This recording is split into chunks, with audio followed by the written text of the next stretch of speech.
Well, while I wait on all of you to decide, I'm going to go ahead and do another fanfiction. This one is The Legend of Spyro, Age of Heroes by Spartan-029. Chapter 1. Well, young dragon, where might you be? Ignitus pondered aloud as he stared at the book hovering before him. As a newly appointed chronicler, he had access to all the world's history and future before him. He closed his eyes and thought of the young purple dragon whom he had trained and had just saved the entire world. When his eyes opened, another book had floated across the room and presented itself before him. The cover revealed that it belonged to Spyro. Ignitus spied himself as he flipped through the pages. He read over the struggles Spyro and Cinder had faced after he had left him with the belt of fire. Spyro nearly being corrupted again, Cinder being taken over by Metaphor, and it took his epic power to bring the Dark Master to his knees. When all had seemed lost, Spyro used his remaining powers to give new life to their dying world. Hold on, young dragons, Ignitus smiled proudly as he finished reading the page he was on. May you both enjoy your new life of peace and prosperity. It was about to close the book when the next page began to glow. Curious, Ignitus turned the page. His eyes swept over the lines and suddenly grew wide. Oh my. I'm gonna get you, Cinder, Spyro laughed as he chased the dragons across the sky.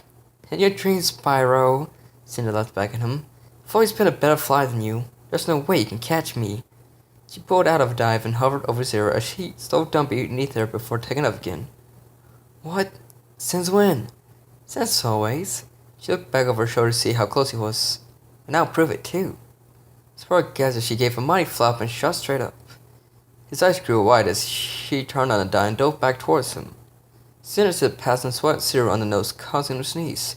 Tag, you're it. Again, she laughed. Wait, I was it to begin with. Spyro pressed. He looked back over her shoulder. You can't do doubles. Cinder giggled as she hovered in place. The expression changed. Spyro, look out! She called. What? Spyro turned back around to see he had been hanging straight off the ground. He yapped in surprise and bounced and skidded across the ground, tearing up chunks of dirt and grass until he came to a stop. Cinder cringed and shut to the ground and judged over to him. Spyro, are you okay? Spyro picked himself up and shook himself. I'm alright. Just a bit embarrassed. Cinder sighed with a smile. So it was just your pride that's hurt. All of that. And one other thing. Cinder cocked her head. What is it? You are. Tack! Spyro attacked her snap with the paw and jumped back out of Cinder's range. Hey, no fair! Cinder snapped and lunged at Spyro, who easily sidestepped her. You can't just be like that and play it off as if it were nothing but a game. Yes, I can. Spyro laughed. I just did. Cinder dove for him again, and Spyro took off, leveling Cinder close behind. Spyro sat down at the mouth of the cave to watch the stars come out. It had been 2 weeks since the defeat of the Dark Master. Spyro was thankful that it was all over and that he could finally rest from his fighting days. The years had been tough with the constant dangers and battles for survival. Had he not realized his powers that fateful day in his woodland forest where he'd grown up, he wouldn't be where he was today.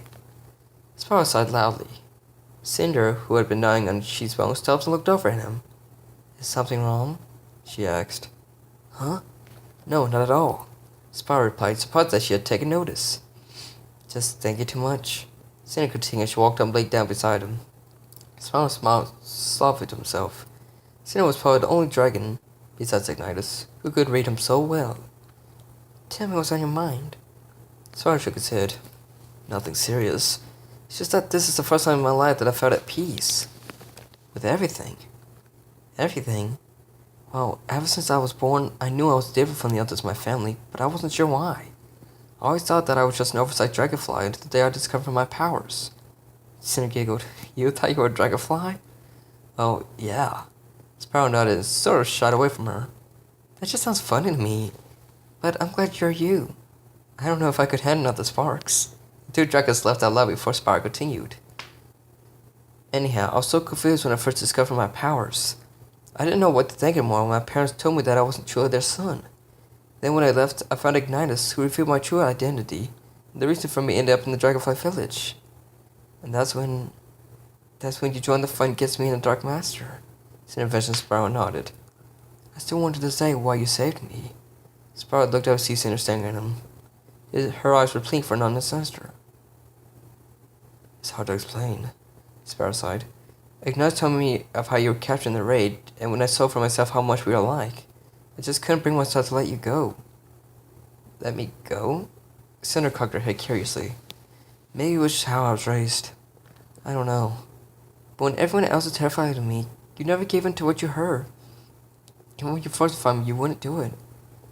Why? Why? What if I really had killed you? Or at least hurt you? I don't know. Spyro shook his head. I guess I was bent on not believing you were truly evil. I wanted you to experience something good in your life. Have a real friend. Looked back up at Cinder, whose eyes seemed to be glowing. They were definitely wet with tears. The dragons closed their eyes and let a few tears fall from them before looking up at the night sky. Spyro followed her gaze and looked up as stars shot across the sky like raindrops. So beautiful, isn't it? Cinder whispered. Breathtaking.